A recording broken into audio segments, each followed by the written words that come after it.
Bom dia, amados. É um prazer, caríssimos, estar aqui diante de vocês e poder apresentar, hoje estar aqui como vosso professor e poder falar de um tema muito importante. O meu nome é Otávio, sou o professor Otávio e hoje nós vamos falar sobre a história do cristianismo. A história é a ciência que estuda os acontecimentos passados. E o cristianismo, quando nós falamos do cristianismo, estamos a falar de uma religião que se fundamenta em Jesus Cristo.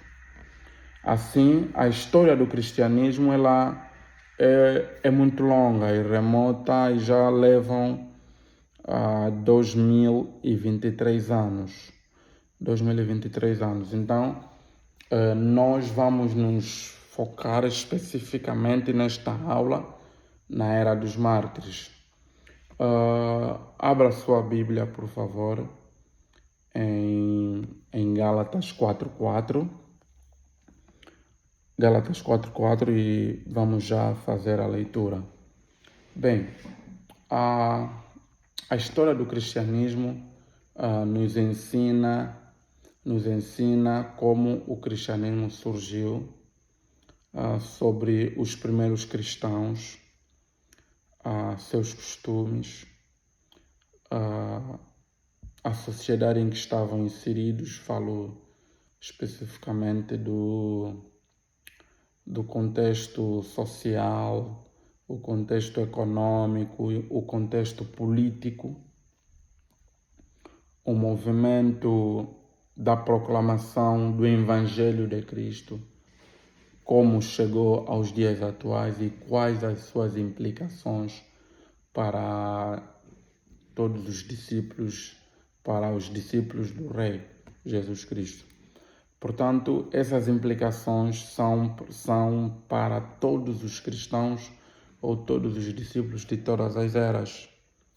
E, assim sendo, os cristãos dos dias atuais precisam ter o conhecimento da história do cristianismo, uma vez que Deus se revela ao longo da história da igreja.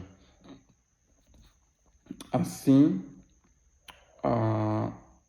o apóstolo Paulo exorta no livro de Gálatas, capítulo 4, versículo 4, diz que, vindo, porém, a plenitude do tempo, Deus enviou seu Filho, nascido de mulher, nascido sob a lei.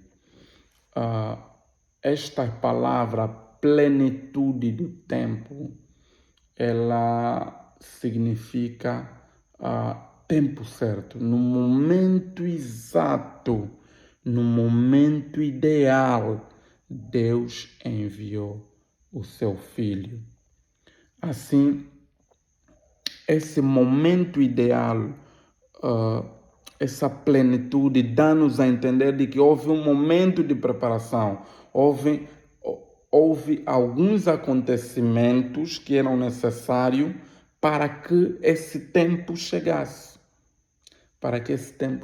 E assim, duas coisas que gostaríamos de ressaltar para a nossa nota é o Império Grego e o Império Romano. O Império Grego teve uma grande influência no judaísmo ou no povo judeu, pelo facto de que o Império Grego, quando subjugava um determinado povo ou quando ocupava uma determinada terra ou nação, todos os habitantes desta nação deveriam falar a língua grega. Deveriam se aculturar à cultura grega.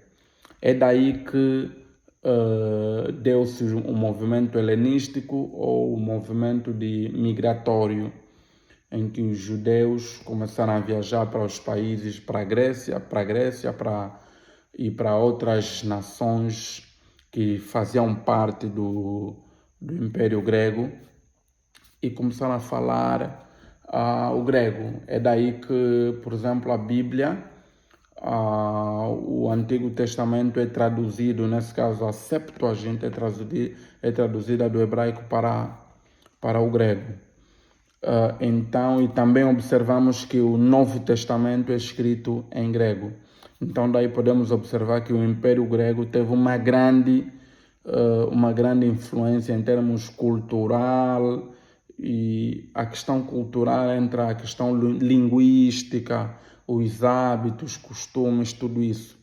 É daí que os que são chamados de cristãos, judeus helenistas, refere-se propriamente aos estrangeiros, judeus ou cristãos estrangeiros que antes viviam ou que mudaram-se para a Grécia, para alguma localidade dominada pelo Império Grego. E também observamos que depois do Império Grego temos o Império Romano. Desculpa. O Império Romano tem a particularidade de que eles, quando vinham para reinavam, ocupar o teu território, eles não te tiravam da tua localidade. O que acontecia era o quê? O que acontecia era que eles vinham com infraestruturas. Eles construíam estradas, construíam edifícios, e isso chama-nos a atenção pelo facto de que eles conectavam as cidades uma à outra por intermédio das estradas.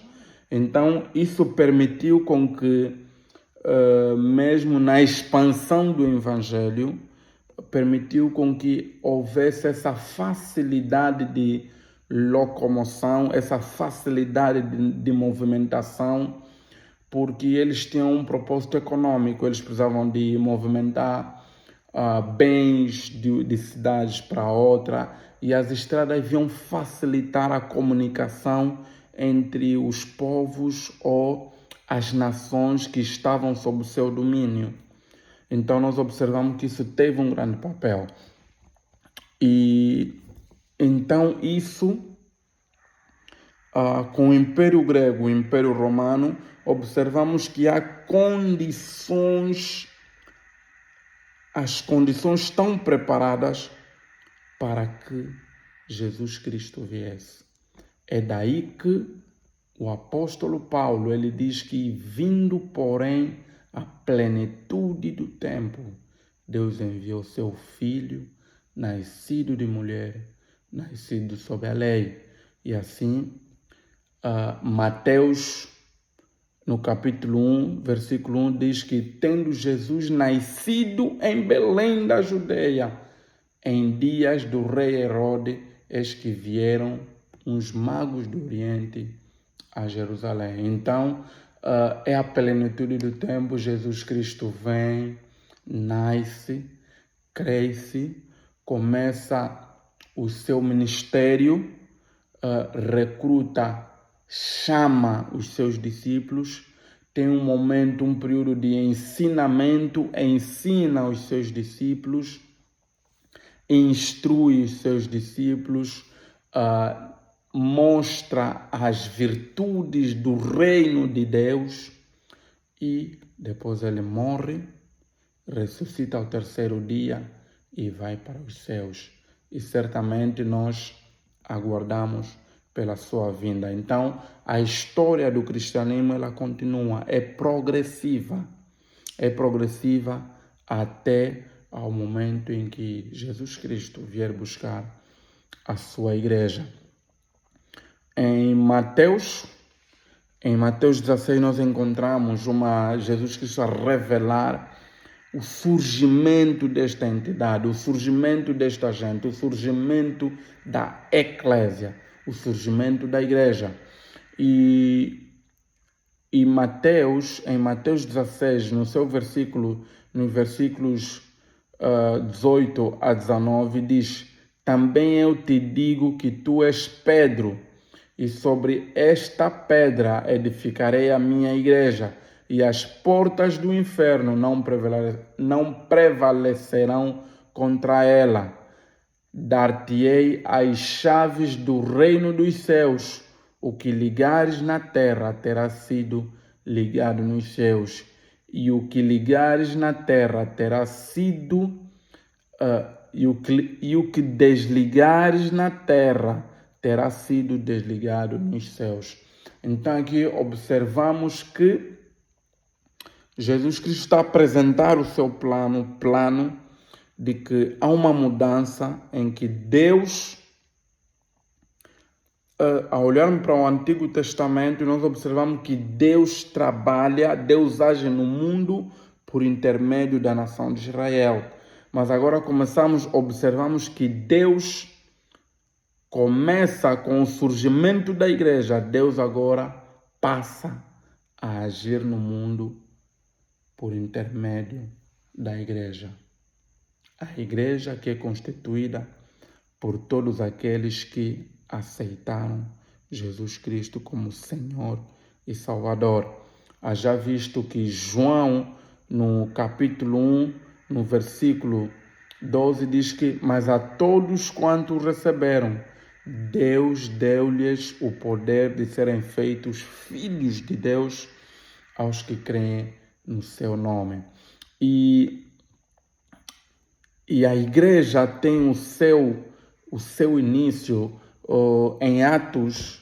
O Lucas narra em Atos, no capítulo 1, versículo 6 a 8, Lucas narra os últimos momentos de Jesus Cristo com os discípulos e diz o seguinte: então os que estavam reunidos lhe perguntaram: Senhor, será este o tempo em que restaures o reino de Israel? Respondeu-lhes: não vos compete conhecer tempos ou épocas que o Pai reservou pela sua exclusiva autoridade. Mas recebereis poder ao descer sobre vós o Espírito Santo, e sereis minhas testemunhas, tanto em Jerusalém como toda a Judeia e Samaria e até aos confins da terra. Então nós observamos que Jesus Cristo está a dar as últimas orientações e ele orienta. E ele diz que recebereis o poder do Espírito Santo, né, ao descer sobre vós. Estava a se referir nesse caso aos discípulos. E eles aguardaram, eles obedeceram ao seu mestre. Jesus Cristo vai para os céus. E no Pentecoste, Lucas narra em Atos, ele diz que ao cumprir-se o dia de Pentecostes, estavam todos reunidos no mesmo lugar. De repente veio do céu um som como de um vento impetuoso e encheu toda a casa onde estavam assentados, e apareceram distribuídas entre eles línguas como de fogo, e pousou uma sobre cada um deles. Todos ficaram cheios do Espírito Santo e passaram a falar em outras línguas, segundo o Espírito lhes concedia que falassem. Aleluia. Então aqui nós vimos que o Espírito Santo de Deus, o Consolador, que é prometido por Jesus Cristo em João, nós observamos que está a se cumprir a promessa de Jesus Cristo de que Ele iria de enviar o Espírito Santo, iria de descer e o poder de Deus estaria sobre os discípulos. A partir deste momento, os discípulos começam a trabalhar, começam a ter um mover, eles começam a tornar o mundo de patas no ar por causa da presença do Espírito Santo em suas vidas. Eles começam a falar com poder e autoridade, a pregar o Evangelho de Cristo com poder e autoridade. E isso começa, observa-se na primeira pregação de Pedro, em que mais de 3.000 almas converteram-se ao cristianismo. Todas essas pessoas ouviam a sua língua. Então aí surge a igreja, os primeiros discípulos, os primeiros a serem evangelizados, os primeiros a serem alcançados pelo Evangelho. E nós também observamos de que no mesmo capítulo, no capítulo 2, no versículo 42 a 46, nós encontramos o relato de como é que os irmãos viviam, de como é que os cristãos viviam, né? E perseveravam na doutrina dos apóstolos e na comunhão, no partir do pão e nas orações. Em cada alma havia temor e muitos prodígios e sinais eram feitos por intermédio dos apóstolos. Todos os que creram estavam juntos e tinham tudo em comum. Vendiam as suas propriedades e bens, distribuindo o produto entre todos, à medida que alguém tinha necessidade. Diariamente perseveravam unânimes no templo, partiam pão de casa em casa e tomavam as suas refeições com alegria e singeleza de coração. Louvando a Deus e cantando com a simpatia de todo o povo. Enquanto isso, acrescentava-lhes o Senhor dia a dia os que iam sendo salvos. Amém. É poderoso. Podemos observar que Lucas está a narrar, está a contar, está a relatar o que estava acontecendo na igreja. O que estava acontecendo no século I. Então, essa história é tremenda e nela podemos aprender de que há um mover em que a igreja começa em Jerusalém e está a ter um movimento, o movimento da expansão, o movimento da proclamação do Evangelho. E por causa dessa diferenciação que havia por parte dos discípulos e daqueles que estavam entregando-se ao Evangelho, nós observamos que Pedro e João foram presos, o apóstolo Paulo, Lucas, propriamente Lucas, ele narra no capítulo 4 de que Pedro e João estavam presos, né? E aqui a palavra de Deus diz que falavam eles ainda ao povo quando sobrevieram os sacerdotes, o capitão do templo e os saduceus, ressentidos por ensinarem eles o povo e anunciarem Jesus, a ressurreição dentre os mortos. E os prenderam, recolhendo-os ao cárcere até o dia seguinte, pois já era tarde. Muito, porém, dos que ouviram a palavra aceitaram, subindo o número de homens a quase 5.000. A quase 5.000. Então aqui nós estamos mais uma vez temos uma evidência de que Pedro e João começam a ser as perseguições de forma camuflada começam. E nós podemos observar que eram os líderes religiosos. Os líderes religiosos começam a perseguir, pois não estavam, eles eram contra a propagação do evangelho, contra a propagação da mensagem de que Jesus, da ressurreição, de que Cristo foi crucificado, Cristo foi morto, Cristo foi morto e que ressurgiu dentre os mortos, de que Cristo ressuscitou dentre os mortos. Eles não queriam que essa mensagem fosse proclamada. No entanto, eles não estavam a fazer isso pelas suas próprias forças, mas eles estavam a ser guiados e orientados pelo Espírito Santo de Deus. Também a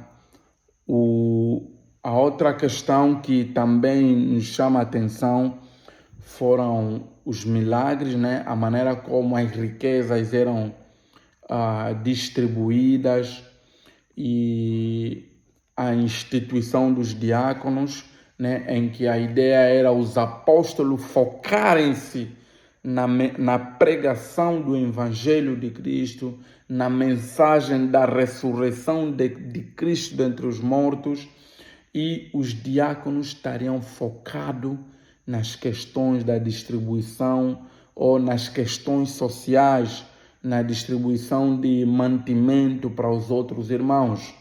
Então, é daí que surge um homem, um discípulo de Jesus Cristo, que marca grandemente o início, a perseguição da igreja. Estevão, vamos falar propriamente de Estevão. Estevão, ele apresentou a sua apologética, a sua defesa do Evangelho, apresentando e falando sobre a ressurreição de Jesus Cristo dentre os mortos, apresentando Jesus Cristo como o Messias que foi enviado para libertar o povo, e simplesmente Estevão foi morto, foi apedrejado. Estevão foi apedrejado até a morte.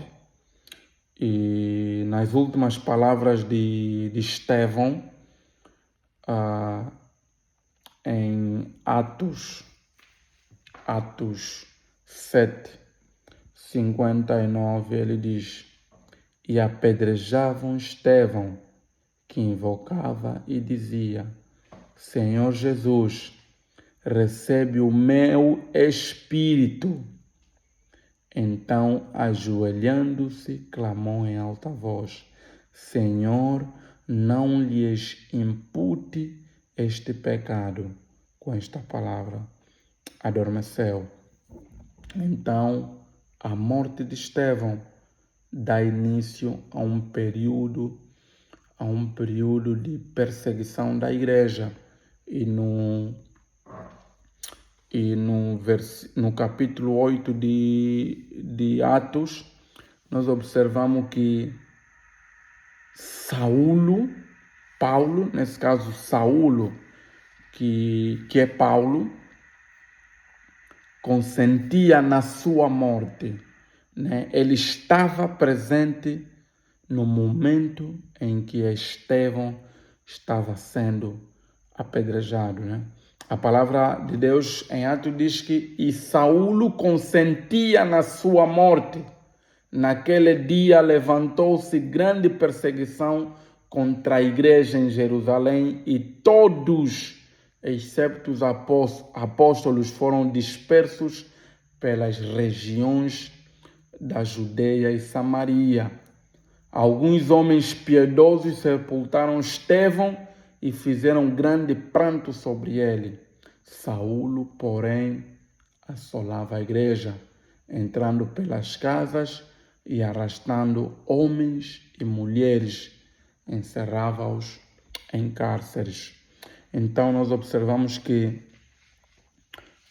o período dos mártires, em que os apóstolos, os discípulos, começaram a ser perseguidos, começaram a ser mortos, e isso tem o seu início na morte de Estevão, com Estevão, e isso desencadeia um movimento do Evangelho, um expansionismo do Evangelho, em que Filipe começa a pregar em Samaria, né? Então nós começamos a observar que o que Jesus Cristo, a orientação que Jesus Cristo dá em Atos 1, 8, em que ele diz: mas recebereis poder ao descer sobre vós o Espírito Santo e sereis minhas testemunhas, tanto em Jerusalém como em toda a Judeia e Samaria, até aos confins da terra. Então nós observamos um movimento. O Evangelho está a se movimentar. Há uma progressão, há um movimento da história do cristianismo, em que começa em Jerusalém, Judeia, e já estamos em Samaria com a pregação do Evangelho. Deus está a usar Filipe para pregar o Evangelho em Samaria. E à medida que a igreja ia se dispersando, em que os irmãos saíam de Jerusalém fugindo, eles pregavam o Evangelho de pessoa para pessoa. E foi assim que o Evangelho chegou até aos nossos dias. Então, mais uma vez, prezados, amados, podemos observar o quanto Deus está a se revelar na história. Podemos ver o que Deus está fazendo por intermédio do seu Espírito Santo. O Espírito Santo está guiando a igreja. A igreja, os discípulos não fazem nada por sua vontade. Essa força e coragem que eles têm não é uma força que vem deles, mas é o Espírito Santo a guiá-los. E este movimento vai até Roma e daí em diante, até chegar até os nossos dias, até o Evangelho chegar de forma específica em Angola e podermos ter o privilégio e a graça de recebermos Jesus Cristo como nosso Senhor e Salvador. Portanto, a história da igreja ela continua. A história da igreja não para por ali, ela continua e ela continuará até a vinda do nosso Senhor Jesus Cristo. Assim, muito obrigado pela vossa atenção. Como tarefa, eu gostaria de pedir que pudessem ler este livro, A História Ilustrada do Cristianismo, de Justo Gonzalez. É um bom livro que fala de todas as eras, da maior parte das eras do cristianismo, e também oriento a fazerem, como tarefa, lerem o livro de Atos. Lerem um livro de Atos completo, de formas a entendermos o mover do Espírito Santo, o mover do Evangelho. À medida em que a igreja é perseguida, o Evangelho está a mover-se até aos gentios, até aos dias de hoje. Que Deus possa nos abençoar e que o irmão, a olhar, o amado a olhar, que cada um de nós a olhar para a história da igreja, podemos aprender de que Deus se revela na história e que Ele está no controle de tudo. Não importa em que circunstâncias nós estivermos a viver, Deus está no controle de tudo. Simplesmente o que devemos fazer é confiar em Deus. Confiar em Deus. Descansar em Deus. Que Deus possa nos abençoar.